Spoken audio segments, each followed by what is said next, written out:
अमरीकी महकमा खारजा और महकमा दिफा ने ईरान और इसराइल के दरमियान बढ़ती हुई कशीदगी के पेश नज़र मशरक़ वस्ता के मुतादिद ममालिक से गैर ज़रूरी सफारतकारों और फौजी एहलकारों के ख़ानदानों के इनखला के अहकाम जारी कर दिए हैं। बिल्कुल, मशरक़ वस्ता में क्या सूरत हाल बन सकती है, इस पर बात करेंगे। साबिक सफ़ीर अब्दुल बासित हमारे साथ मौजूद हैं।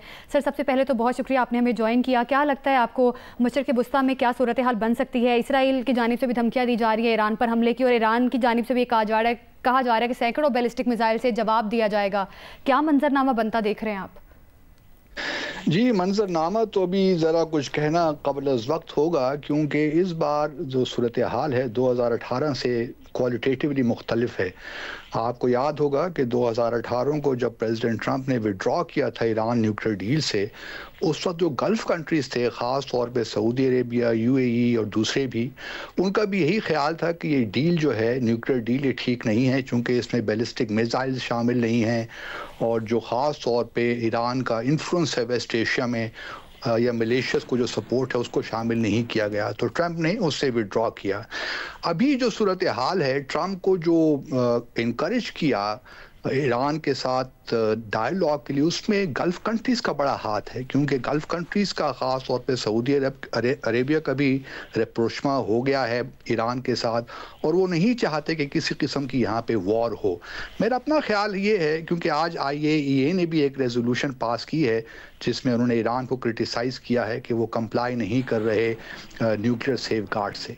मेरा अपना ख्याल ये है कि जो इस वक्त अमेरिका ने किया है, क्योंकि संडे को मुज़ाकरात हो रहे हैं, उससे पहले ये इक़दामात लेना एक साइकोलॉजिकल वॉरफेयर का हिस्सा है, और मैं नहीं समझता कि गज़ा में नाकामी के बाद, यूक्रेन में जंग के बाद प्रेसिडेंट ट्रंप की इसी जंग के बारे में सोच रहे होंगे।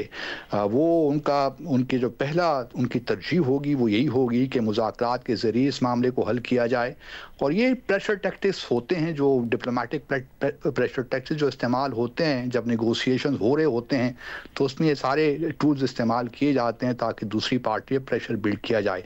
और जहाँ तक इसराइल का ताल्लुक़ है, सब जानते हैं कि इसराइल बग़ैर अमेरिका की मदद के, उसकी अप्रूवल के ये अटैक नहीं कर सकता।